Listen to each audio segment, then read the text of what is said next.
구원에 이르는 생명의 말씀을 듣고자 오늘도 복음과 율법을 방문하신 여러분 반갑습니다.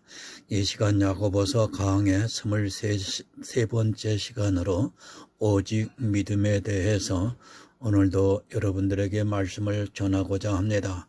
오늘의 말씀을 통해서 바로 깨닫고 믿음으로 구원에 이르는 지혜로운 영적 시간이 되기를 간절히 사모하면서 말씀을 전하고자 합니다.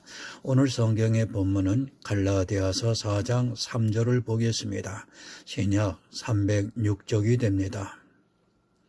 이와 같이 우리도 어렸을 때에 이 세상 초등학문 아래에 있어서 종노릇 하였더니 사랑과 은혜가 많으신 아버지 하나님 감사합니다.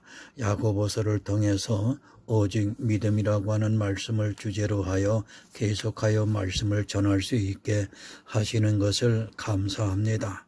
오직 믿음을 지키기 위해서는 초등학문에서 벗어나야 한다는 사실을 전하고자 합니다. 초등학문이라는 것은 성경에 기록된 말씀 문자적으로 적용을 하는 것과 또 율법의 행위를 하는 것이 바로 초등학문이라고 하는 사실을 하나님 풀어 전하고자 합니다. 전하는 자의 입술에 함께 해주시고 듣는 자의 심령 속에 성령의 감동을 시켜주셔서 올바른 믿음을 소유하여 구원에 이를 수 있도록 함께하여 주시옵소서. 예수 그리스도의 이름으로 기도드립니다. 아멘. 여러분, 우리 인생들의 모습입니다. 교회에 나오는 순간, 아니 이 세상에서 살아가는 것 자체가 바로 초등학문의 종노릇하고 있는 것입니다. 아주 뼛속부터 율법주의라는 것을 잊지 마시기 바랍니다. 이 뼛속부터 율법주의 사상에서 벗어나지 못하면 절대로 복음의 은혜를 깨닫지 못하게 되어 있습니다. 나는 복음에 있다고 말하지 마시기 바랍니다. 복음이라고 주장하는 그들이 율법주의에 빠져 있다는 것을 모르고 있습니다. 많은 사람들이 복음을 말합니다. 하지만 그들의 이야기를 자세히 들어보면 스스로가 얼마나 율법주의에 빠져 있는가를 쉽게 알 수 있습니다. 이 율법과 싸움을 해도 이길까 말까 한데 오히려 이 율법을 지키겠다고, 아니 힘써 잘 지키겠다고 하나님께 맹세를 하고 있습니다. 하루도 못 버티고 죄를 지면서도 자기 모습을 깨닫지 못하고 있습니다. 잊지 마시기 바랍니다. 모든 인생은 뼛속부터 율법주의라는 것을 잊어서는 안 됩니다. 더욱이 그가 교회에 나와서 성경에 기록이 되어 있는 율법을 보면 거의 이성을 상실하고 율법주의에 빠지게 된다는 것을 알아야 합니다. 그리고 교회는 늘 그렇게 율법주의로 아주 빨리 가고 있다는 것을 가슴에 새기고 또 새기고 있어야 합니다. 나는 아니라 하지 마시기 바랍니다. 솔직히 지금 이 시대 교회 중에 율법의 모양이 없는 교회가 어디 있습니까? 물론 있을 것이라고 저는 믿고 있습니다. 그러나 대다수의 교회들은 자기들이 정한 율법의 모양을 내고 있습니다. 하나님의 사랑을 전해야 하는 교회가 오히려 율법에 빠져 긍휼히 여기지를 않고 있습니다. 자기들이 지키고 있는 율법을 비판을 하면 화를 냅니다. 이 싸움에서 지면 사망입니다. 이스라엘이 왜 망했습니까? 그들이 이 세상 사람들보다 더 많은 죄를 져서 망한 것이 아니라 철저하게 율법주의에 빠졌기 때문에 예수 그리스도의 복음을 받아들이지를 못했습니다. 율법의 한 모양이라도 있는 곳에는 절대로 예수 그리스도의 복음이 함께 자리하지 못한다는 것을 알아야 합니다. 율법과 복음은 두 가지의 생명을 얻는 방법입니다. 이 생명이 함께 공존을 할 수 없다는 것을 알아야 오직 예수를 바라보게 되어 있습니다. 어느 사도가 율법을 지키라고 했습니까? 아니, 예수님부터가 안식일을 생명과 같이 지키고 있는 이스라엘의 율법주의를 깨기 위해서 굳이 안식일의 병자를 고치셨습니다. 야고보서를 보고 마치 로마서와 반대가 되는 성경으로 오해를 하는 사람들이 너무도 많이 있습니다. 야고보서는 절대로 율법을 행하라고 가르치는 말씀이 아니라 율법에 대해서 그것을 버리는 행함이 있는 믿음을 요구하고 있습니다. 마태복음 18장 32절에서 35절을 좀 보겠습니다. 신약 31쪽이 됩니다. 이에 주인이 저를 불러다가 말하되 악한 종아, 네가 빌기에 내가 내 빛을 전부 탕감하여 주었거늘 내가 너를 불쌍히 여김과 같이 너도 내 동관을 불쌍히 여김이 마땅치 아니하냐 하고 주인이 노하여 그 빛을 다 갚도록 저를 옥졸들에게 붙이니라. 저희가 각각 중심으로 형제를 용서하지 아니하면 내 천부께서도 너희에게 이와 같이 하시리라. 여러분, 이 종은 불쌍히 여기지를 않았습니다. 왜 긍휼히 여기지를 못했느냐 하면 바로 복음을 듣고도 예수 그리스도의 십자가를 보고도 속히 율법주의에 빠져들어갔기 때문에 자기 이웃을 불쌍히 여기지를 못했습니다. 내가 불쌍히 여기지 않으면 하나님께서도 나를 불쌍히 여기지 않습니다. 옥에 가두라 말씀을 합니다. 지옥에 가두라고 지옥의 심판을 내리고 있습니다. 긍휼히 여기지 않은 사람은 긍휼이 없는 심판을 받게 됩니다.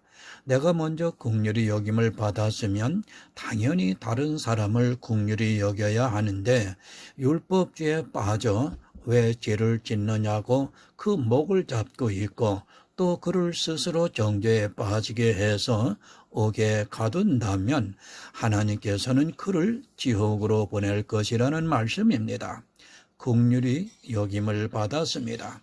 하나님께서는 예수 그리스도를 이 세상에 보내주셔서 십자가를 지게 하셨습니다. 바로 이것이 하나님께서 우리를 얼마나 불쌍히 여기시는가를 보여주신 것입니다. 우리가 긍휼을 구하지 않은 상태에서 먼저 우리를 불쌍히 여겨주셨습니다. 이것이 바로 성도입니다. 그런데 교회 안에 나온 사람들이 오히려 이 긍휼에 대해서 너무 모르고 있습니다. 그 이유는 그들이 속히 율법주의에 빠져들어가고 있기 때문입니다.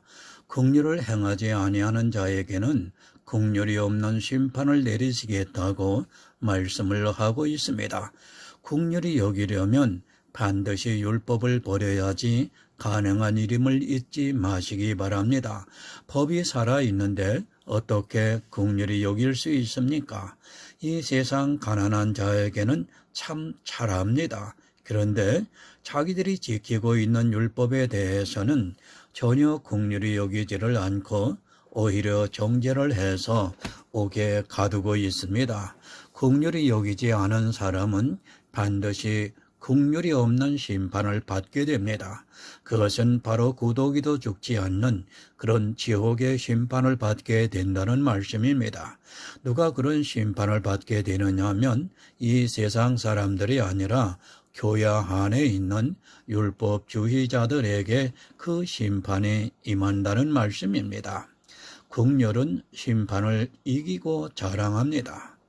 내가 율법을 버림으로 해서 긍휼히 여기는 마음을 가질 수 있고 이 마음이 있는 성도는 하나님으로부터 긍휼히 여김을 받게 되고 그런 성도는 율법의 진노에서 벗어날 수 있다는 말씀입니다. 긍휼은 율법의 진노를 이기고 자랑할 수 있습니다. 우리 성도는 하나님의 사랑인 예수 그리스도의 은혜를 자랑하면서 살아가고 있습니다. 예수만 자랑합니다. 그런데 율법주의자들은 자기들이 행한 율법의 행위를 자랑하고 있습니다. 말로는 예수 그리스도께 영광을 돌린다고 하면서 자기들이 어떤 행위를 했는가를 자랑하느라 정신이 발려 있습니다. 그런 자랑을 하다가는 결국 망하게 됩니다. 긍휼만이 심판을 이길 수 있습니다. 법이 없어야 심판을 받지 않을 수 있다는 말씀입니다. 율법이 살아있으면 그 법에 따라 반드시 심판을 받게 되지만 하나님의 긍휼하심에 따라 예수 그리스도의 십자가로 말미암아 율법의 진노에서 벗어난 성도들은 더 이상 심판을 받지 않아도 됩니다. 율법을 피해야지 심판을 받지 않을 수 있고 또 그렇게 긍휼히 여김을 받은 사람은 예수 그리스도의 은혜를 자랑하면서 살아가고 있습니다. 누구도 심판을 피할 수 있는 사람은 없습니다. 그러나 예수 그리스도께서 자기 육체로 의문에 쓴 계명의 율법을 배하심으로 말미암아 더 이상 율법 아래에 있지 않은 성도들은 심판을 받지 않을 수 있게 된 것입니다. 이것은 긍휼입니다. 하나님께서 나를 불쌍히 여겨주셔서 주님이 이루신 구속의 일입니다. 자랑하시기 바랍니다. 더 이상 율법에 매여 있지 마시고 내가 어떤 긍휼을 입었는가를 자랑하는 성도가 되시기를 바랍니다. 이렇게 긍휼은 심판을 이기고 자랑하게 만들고 있습니다. 그런데도 이 긍휼히 여기는 것을 반대하고 율법을 지키겠다고 한다면 그는 결국 심판을 견디지 못하게 될 것이라는 말씀입니다. 오직 예수 그리스도의 은혜로 내가 긍휼히 여김을 받았다는 것을 자랑하면서 사는 성도가 되시기를 부탁을 드립니다. 야고보서 2장 14절을 보겠습니다. 신약 373쪽입니다. 네, 형제들아, 만일 사람이 믿음이 있노라 하고 행함이 없으면 무슨 이익이 있으리요? 그 믿음이 능히 자기를 구원하겠느냐? 이제 가장 걸림이 되고 있는 행함이 있는 믿음에 대해서 말씀을 하고 있습니다. 야고보서를 오해하는 가장 큰 이유가 바로 이 행함이 없는 믿음에서 비롯되었다고 해도 과언이 아닙니다. 마치 이 행함이 있는 믿음을 율법을 지키라는 것으로 오해를 하고 있기 때문입니다. 그리고 육체가 성화가 되는 것으로 오해를 하고 있습니다. 이제까지 긍휼에 대해서 말씀을 하고 바로 이어서 행함이 있는 믿음이 무엇인가를 말씀을 하고 있습니다. 율법을 버려야 긍휼히 여길 수 있습니다. 내가 한 모양이라도 율법을 지키고 있다면 그 율법에 의해서 절대로 긍휼히 여길 수 없다는 것을 말씀을 드렸습니다. 그 다음에 이 말씀을 하고 있습니다. 무슨 말씀이냐면 긍휼을 행하지 않으면서 믿음이 있다고 하면 그 믿음이 자기를 능히 구원할 수 있겠느냐고 묻고 있습니다. 믿음이 있다고 하면서 긍휼을 행하지 않고 있다면 하나님의 사랑인 예수 그리스도의 은혜를 믿는다고 하면서 긍휼히 여기지 않는다면 그의 믿음은 행함이 없다는 말씀입니다. 야고보서 2장은 계속해서 율법에 대해서 말씀을 하고 있습니다. 그리고 그 율법에 대해서 어떻게 행해야 하는가를 말씀을 하고 있고 복음을 알고 나서 행함이 없다면 그 믿음이 너희를 능히 구원할 수 있겠느냐고 말씀을 하고 있습니다. 긍휼히 여기려면 율법을 버려야 하는데 긍휼히 여긴다고 하면서 율법을 아직 지키고 있다면 그것은 행함이 있는 믿음이 아니고 또 그렇게 행하는 자는 능히 구원을 받을 수 없다는 말씀입니다. 성경을 이어서 보시기 바랍니다. 앞뒤를 딱 잘라서 자기가 이해하기 쉽고 자기에게 필요한 말씀만 가지고 이용하지 말고 전체적으로 보아야 합니다.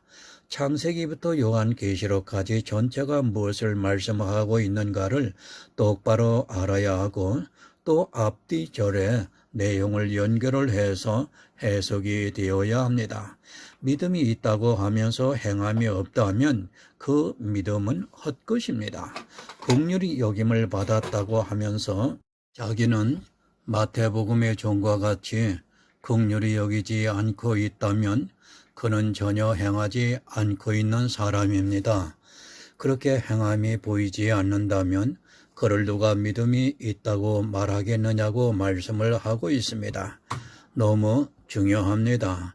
이 행함이 있는 믿음에 대해서만 바로 알아도 쉽게 율법주의에서 빠지지 않을 수 있습니다.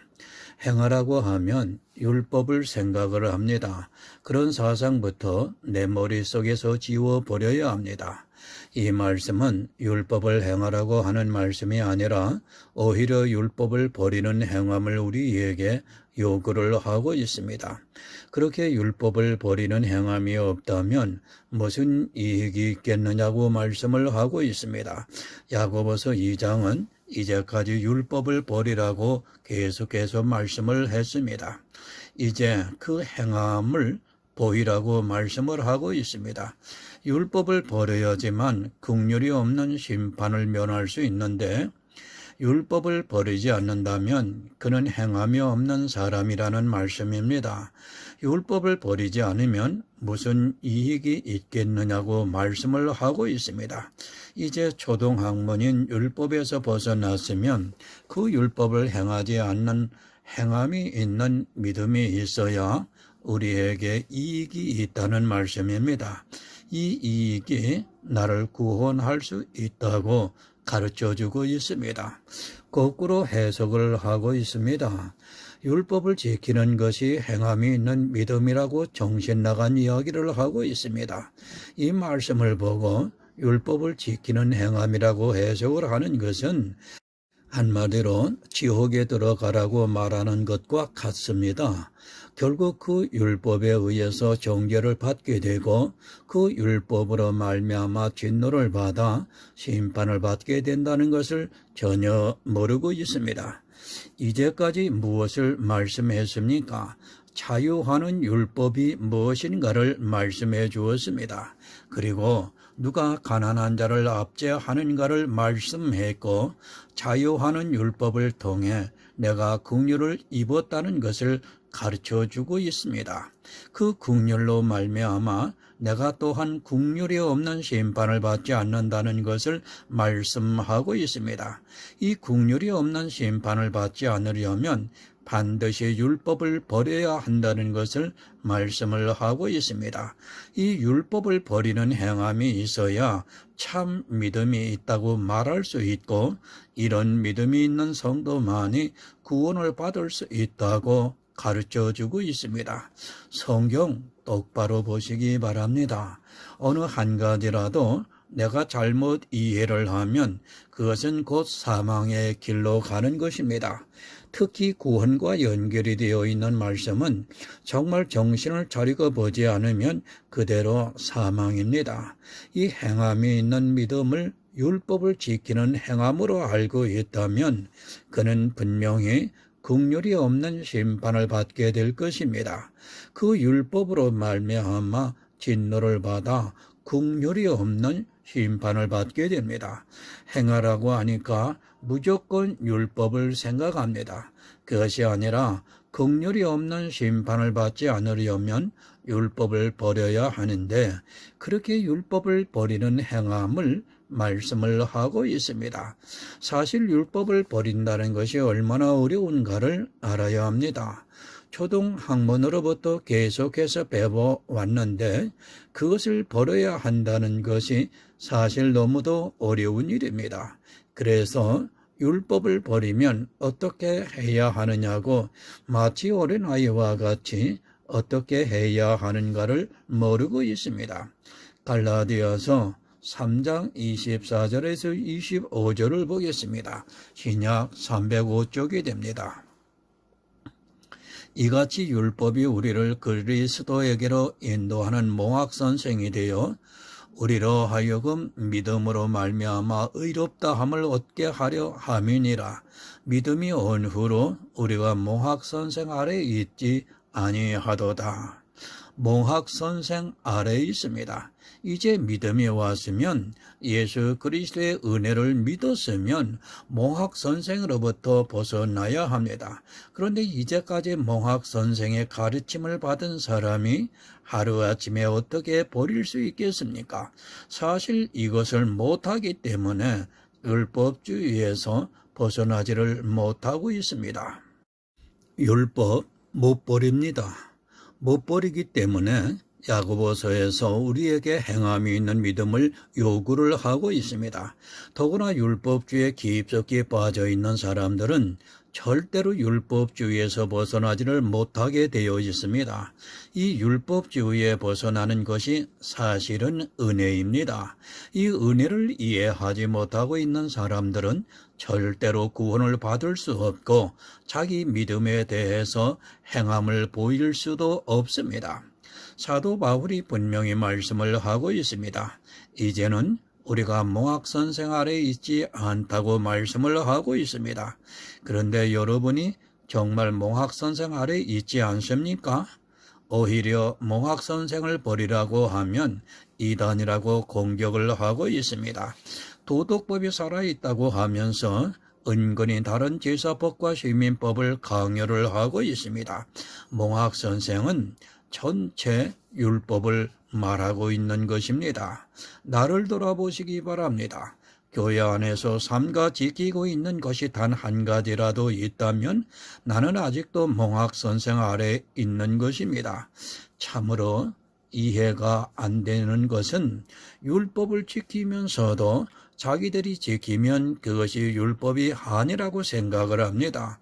어떻게 그럴 수가 있는지 도무지 이해가 안 됩니다.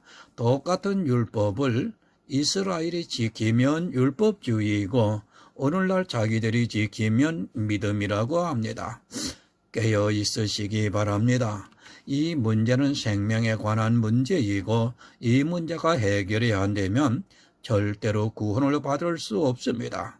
율법은 다 몽학 선생입니다. 그 율법의 한 모양이라도 지키면 어떻다는 것을 말씀했습니다. 살인을 안 했어도 나는 살인자가 되고 율법을 범한 자가 된다고 가르쳐주고 있습니다. 믿음으로 율법을 지킨다고 하지 마시기 바랍니다. 성경 어디에 믿음으로 율법을 지킨다고 말씀을 하고 있습니까? 율법과 믿음은 전혀 별개의 문제입니다. 갈라디아에서 율법은 믿음에서 온 것이 아니라고 분명하게 가르쳐주고 있습니다. 교회 안에 있는 율법에 대해서 제가 생각나는 대로 열거를 해드리겠습니다. 내가 이것을 행하고 있지 않는가 여러분 생각해 보시기 바랍니다.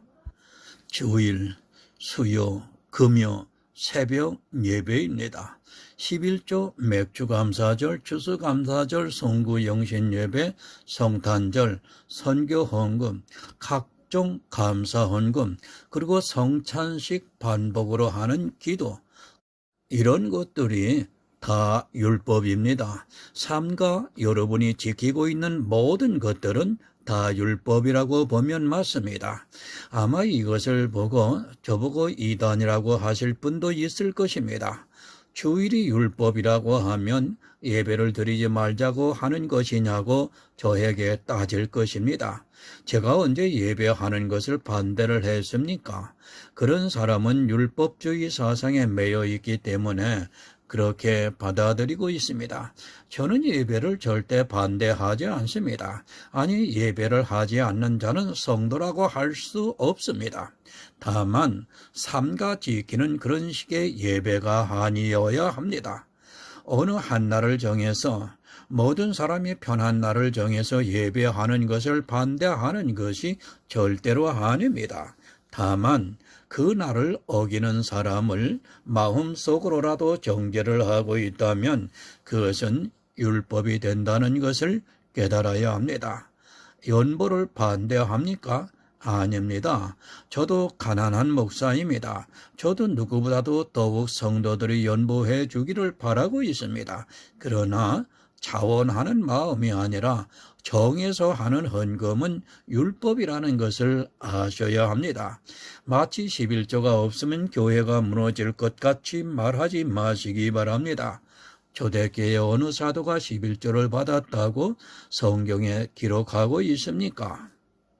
그래도 교회는 안 무너집니다. 오히려 지금보다 더 예수 그리스도를 신실하게 믿으면서 자기들이 가지고 있는 진리를 지켰습니다. 마치 11조를 반대를 하면 교회를 무너뜨리려고 하는 것처럼 호도하는 사람들은 다 율법주의자들입니다. 11조가 없이 어떻게 교회가 운영되는가를 걱정하지 마시기 바랍니다. 교회가 운영되는 것이 중요합니까? 예수 그리스도를 믿는 믿음이 중요합니까? 10만 명이 있으면 뭐 합니까? 그래서 외형적으로는 교회가 든든히 서 있으면 뭐 합니까? 그 중에 행함이 있는 믿음이 없어서 모두가 율법을 지키고 있다면 그것은 교회가 아니라 사단의 미혹에 빠져 있는 큰 음료에 불과합니다. 그 음료를 위해서 대변을 하지 마시기 바랍니다. 성도는 오직 예수를 전하는 자이지 음료를 위해서 그것을 지키기 위해서 있는 자들이 아닙니다. 행함이 있는 믿음을 보일 자신이 있으십니까? 이제 뒤에 나오지만 그 믿음은 아브라함이 자기 아들 이삭을 번제를 드리는 것 같은 믿음을 요구하게 됩니다. 이것이 나에게 똑같이 내 아들을 번제로 드리라고 하면 말로는 쉽지만 사실 쉬운 일이 아니라는 것을 알아야 합니다. 율법을 버리는 것이 그 행함이 있는 믿음을 보이는 것이 마치 자기 아들을 번제로 드리는 것과 같은 일이라는 것을 여러분 알아야 합니다. 이 율법을 버릴 수 있습니까? 제가 교회 안에서 가장 뚜렷하게 보이는 율법만 대강 기록을 했습니다. 몽학선생 아래에 있는 사람들은 저를 이단이라고 공격을 할 것입니다. 이단이라고 해도 좋습니다. 모든 사람이 공격을 해서 제가 목사로서 매장을 당해도 좋습니다. 그러나 여러분이 이런 기본적인 율법을 버리는 행함을 보이지 못한다면 절대로 구원을 받을 수 없습니다. 저도 좋은 말만 할 수 있습니다. 그저 교회에 나오면 구원을 받는다고 아주 감성적으로 이야기를 해줄 수 있습니다. 그러나 이 문제는 여러분 생명이 걸린 일입니다. 차라리 제가 강해를 안 쓰고 말지 그렇게 감성적인 말로 미혹을 하고 싶지는 않습니다. 차라리 목회를 안 하고 말지 악한 일은 하고 싶지 않습니다. 아마 못할 것입니다. 이 강해를 괜스레 보았다고 후회할 사람도 있을 것이고 이 강해서를 괜히 들었다고 또한 후회하실 분도 있을 것이라 생각합니다.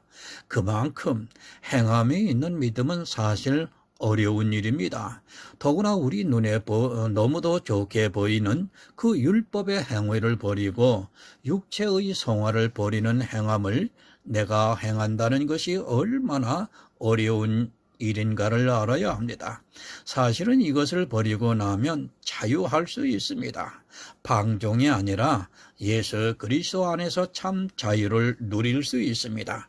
그런데 제가 이렇게 전해도 이 말씀을 통해 성령의 감동을 받아도 할 사람이 많지 않다는 것을 잘 알고 있습니다. 지식으로는 이해합니다. 아, 행함이 있는 것이 이런 것이로구나 하지만 실제 교회 안에서 이 행함이 있는 믿음을 보일 사람이 적다는 것을 알아야 합니다. 이 강해를 쓰고 있지만 솔직히 이것을 지식으로 알고 있는 사람 중에서 100명 중에 10명 정도, 아니 1명 정도 행함이 있는 믿음을 가진다면 그것은 주님의 은혜라고 믿고 있습니다. 아마도 거의 못할 것으로 생각하고 있습니다. 제가 말씀드린 율법을 버릴 행함을 보일 수 있습니까? 아마 거의 불가능합니다. 혹시 하나님으로부터 은혜를 입어 성령의 능력으로 행할 사람은 간혹 있을지 몰라도 지금 교회 안에서 행하고 있는 율법을 버리는 것이 쉽지 않은 일입니다. 11조가 율법이 아니라고 말하지 마시기 바랍니다. 믿음으로 11조를 한다고 하는 사람은 정말 성경을 모르는 어리석은 사람입니다. 몽학 선생 아래 있습니다. 이제 행함이 있는 믿음이 있는 성도는 몽학 선생 아래 있지 않다고 분명히 말씀을 하고 있습니다.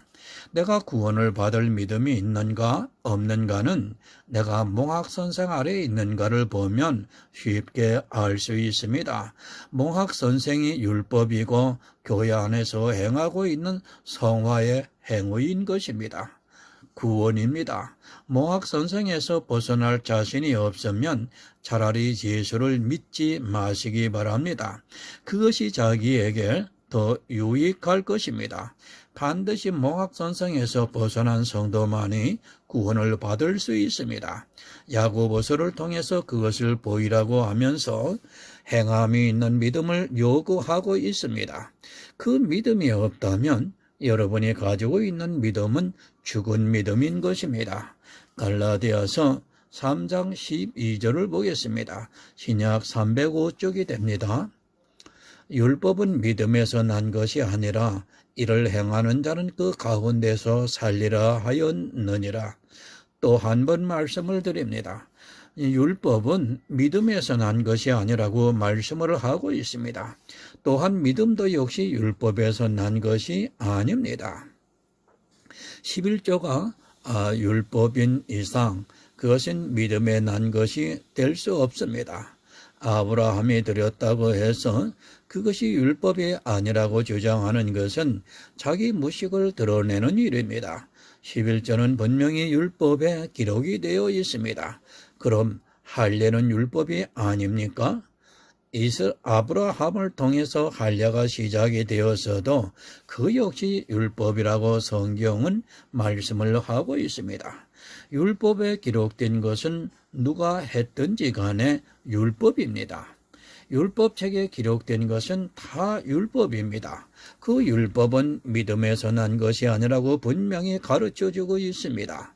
믿음으로 11조를 한다고 하는 말은 지금 이 갈라디아서 말씀을 정면으로 부정하고 있는 것입니다. 11조에 대해서는 이미 강의를 했기 때문에 여기에서는 더 이상 언급을 하지 않겠습니다. 율법책에 기록된 것은 모두가 율법입니다. 그것을 버릴 자신이 있으십니까? 행함이 있는 믿음을 보여 내 영혼이 구원을 받겠습니까? 아니면 아직도 몽학 선생 아래에 있다가 국률이 없는 심판을 받겠습니까? 율법을 지키라고 하는 행함보다 율법을 버리라고 하는 행함이 얼마나 더 어려운가를 잘 알고 있습니다. 그러나 버리고 나면 여러분 참 자유할 수 있습니다. 버리기까지가 힘이 드는 것이지 사실 버리고 나면 너무도 자유하면서 예수 그리스도의 은혜를 마음껏 누릴 수 있습니다. 복음은 기쁜 소식입니다. 율법을 지키라고 하는 것은 이 세상 모든 국가 제도나 또 종교에서 동일하게 주장을 하고 있습니다. 그것은 기쁜 소식이 될 수 없습니다. 이제까지 내가 해온 일인데 그것이 무슨 기쁜 소식입니까? 내가 하던 것을 안 할 수 있는 것이 기쁜 소식입니다. 내게 너무 무거운 짐인 율법의 멍에를 벗겨주는 것이 바로 기쁜 소식입니다. 그것을 행하라고 말씀을 하고 있습니다. 여러분 얼마나 감사합니까? 그런데 못합니다. 이렇게 좋은 것을 행하지 못하고 있습니다. 정말 자유할 수 있는 것을 행하라고 해도 안 한다고 굳이 율법 아래에 있겠다고 주장을 하고 있습니다. 쉬운 방법을 주시고 있는데도 굳이 어려운 것을 하겠다고 고집을 부리고 있습니다. 이스라엘이 이 율법으로 인하여 망한 것을 보고도 역시 몽학 선생에서 벗어나지를 못하고 있습니다. 여러분, 이제는 행함을 보이시기 바랍니다. 내가 그리스도와 함께 십자가에 못 박혔다면 이제 더 이상 그 율법을 지킬 필요가 없습니다. 우리 성도는 율법이 아니라도 교회를 든든히 세울 수 있고 율법이 아니더라도 얼마든지 의롭고 선하게 살아갈 수 있습니다. 몽학 선생 아래에 있기 때문에 그 방법을 모르고 있습니다. 아니, 몽학 선생이 없으면 무엇을 어떻게 해야 할지를 모르고 있습니다. 참으로 안타깝습니다. 몽학 선생에서 벗어나라고 하면 자기가 무엇을 어떻게 해야 하는 줄을 모르고 있습니다. 마치 종에게 자유를 주면 자기가 이 세상을 어떻게 살아가야 하는 줄을 모르는 것과 같이 교회 안에 있는 사람들이 그렇게 묶여 있다는 것을 알아야 합니다. 종교에 빠지지 마시기 바랍니다. 이 세상 모든 종교는 율법을 강요를 하고 있습니다. 묵시적으로 자기들이 만들어 놓은 율법을 지키는 것으로 동질성을 나타내려고 합니다. 그것이 이 세상의 모든 제도고 또한 종교입니다. 그런 종교에 빠지는 순간 내 영혼은 긍휼이 없는 심판을 받게 됩니다. 차라리 이 세상에서 지인으로 살지언정 교회 안에 들어와서 행함이 없는 자가 되어서 심판을 받는 것이 얼마나 불행한 일인가를 여러분 깨달아야 합니다. 구원 받으시기 바랍니다. 아니, 교회에 나왔으면 반드시 받아야 합니다. 그러려면 성도에게 행함이 있는 믿음이 있어야 합니다. 그것은 율법을 지키는 것이 아니라 이제 몽학 선생에서 벗어나는 행함을 보여야 합니다. 만약 몽학 선생의 한 모양이라도 있다면 여러분은 긍휼이 없는 심판을 받아야 한다고 야고보서는 말씀을 하고 있습니다. 행함이 없는 사람은 능히 자기를 구원할 수 없다고 분명히 말씀을 하고 있습니다. 어렵습니다. 이 행함이 있는 믿음을 보인다는 것이 율법주의에 빠져 있는 교회에서는 사실 불가능한 일입니다. 그 교회를 더 이상 나가지 말아야 하든지 정말 자기 정을 끊는 고통이 있어야 가능한 일입니다. 혈과 정에 매여 있는 것을 끊지 않고는 불가능하다는 것을 알아야 합니다. 이제까지 아무 생각이 없이 그렇게 해왔던 것이 심판을 받아야 한다면 사실 어떻게 하는 것이 맞는지 망설여지게 되어 있습니다. 그럴지라도 여러분 해야 합니다. 이 문제는 분명히 영혼 구원과 관계가 있기 때문입니다. 이 문제를 바로 해결하지 않고 대충 넘어가려고 한다면 결국 종교인으로 전락을 하게 되고 그것은 이 세상의 종교를 믿는 것과 조금도 다르지가 않습니다. 다만 그 이름을 하나님이라 예수 그리스도라 부를 뿐이지 불교나 천주교나 이슬람이나 별로 다르지가 않습니다. 야고보서 2장 15절에서 16절을 보겠습니다. 만일 형제나 자매가 헐벗고 일용할 양식이 없는데 너희 중에 누구든지 그에게 이르되 평안히 가라 더웁게 하라 배부르게 하라 하면 그 몸에 쓸 것을 주지 아니하면 무슨 이익이 있으리요. 여러분, 비유입니다. 행함이 있는 믿음이 무엇인가를 아주 쉽게 비유로 가르쳐주고 있는 말씀입니다.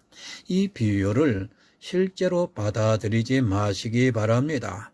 비유는 비유라는 것을 알고 이해를 해야지 비유를 마치 실체로 알고 누가 굶주려 있는데 일용할 양식을 달라고 해서 주는 것은 육의 일입니다. 지금 영의 일을 쉽게 설명을 하기 위해서 육의 것으로 비유를 해서 말씀을 하고 있습니다.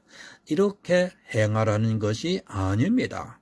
물론 우리가 이 세상을 살아갈 때 내 형제가 헐벗고 굶주려 있다면 당연히 도와주어야 합니다.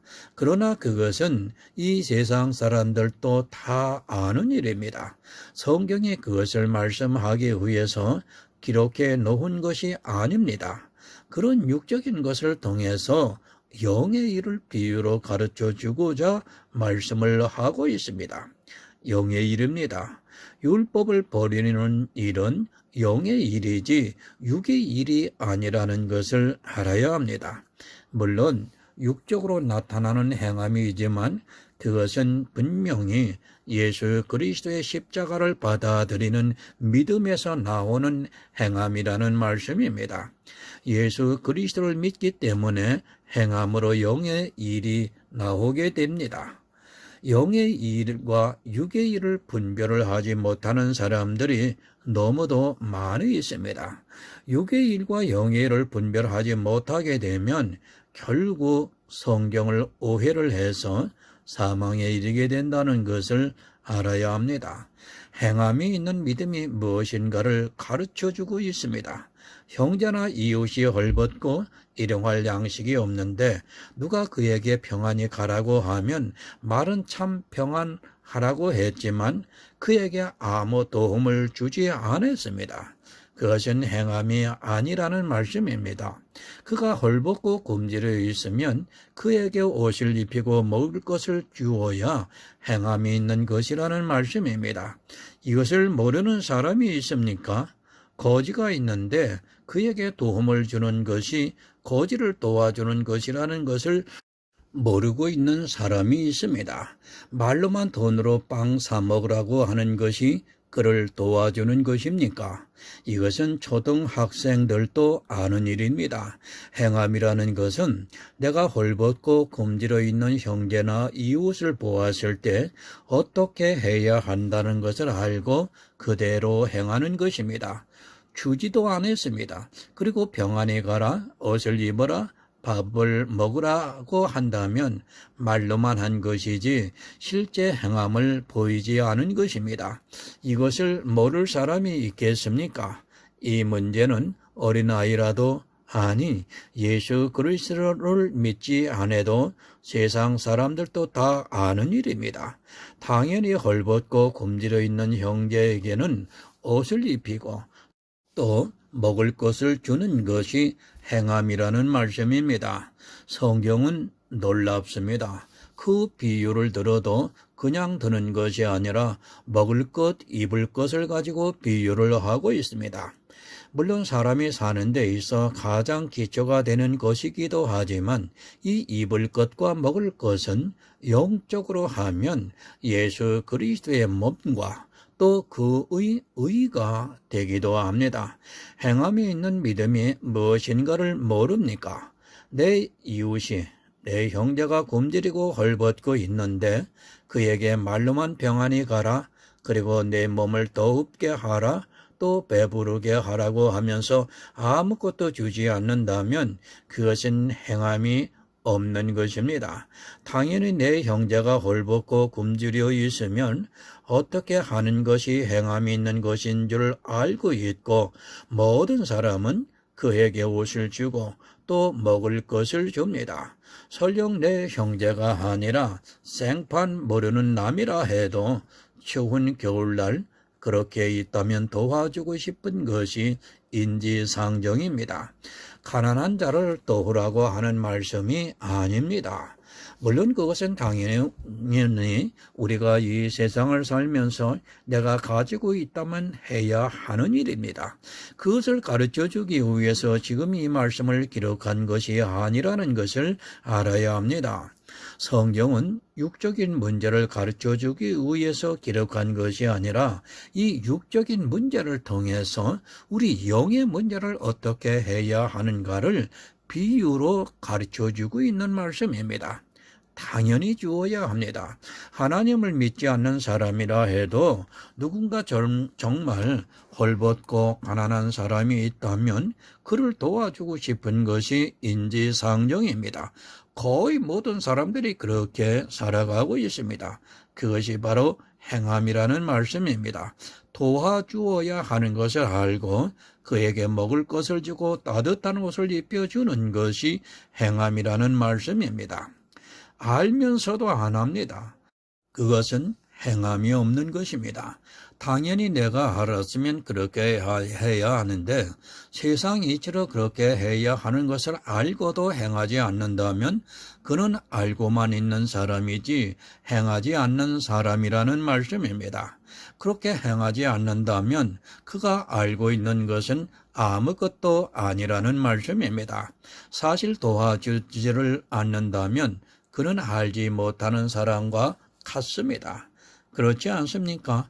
내 형제가 굶주리고 있는데 어디 가서 하소연을 할 데도 없고 내가 도와주지 않으면 굶어야 하는데 그것을 뻔히 알면서도 그 형제에게 평안하라 그리고 집에 가서 밥을 맛있게 먹으라고 한다면 그것은 자기가 이 세상을 어떻게 살아가야 하는가를 전혀 모르는 사람과 같다는 말씀입니다. 차라리 말이나 하지 말지 이 사람은 평안하라고까지 이야기를 합니다. 사람을 가지고 늘리고 있습니다. 이렇게 하는 사람은 절대로 구원을 받을 수 없습니다. 하나님을 멸시하는 행위라는 것을 알아야 합니다. 세상의 도리입니다. 내가 먹고 살만하면 나보다 가난한 자를 위해서 사용해야 하는 것은 당연한 도리입니다. 하나님께서 누군가에게 풍족한 재물을 주셨을 때는 자기 혼자 잘 먹고 잘 살라고 주신 것이 아니라 그의 곁에 있는 가난한 자들을 돌아보라고 주신 것이라는 것을 여러분 알아야 합니다. 그것을 모르는 사람은 없을 것이라 생각합니다. 하나님을 믿지 않아도 그것은 다 알고 있는 사실들입니다. 그것을 이 세상 사람도 합니다. 그것을 가지고 지금 행함이 있는 믿음이 무엇인가를 말씀하고 있는 것이 절대 아닙니다.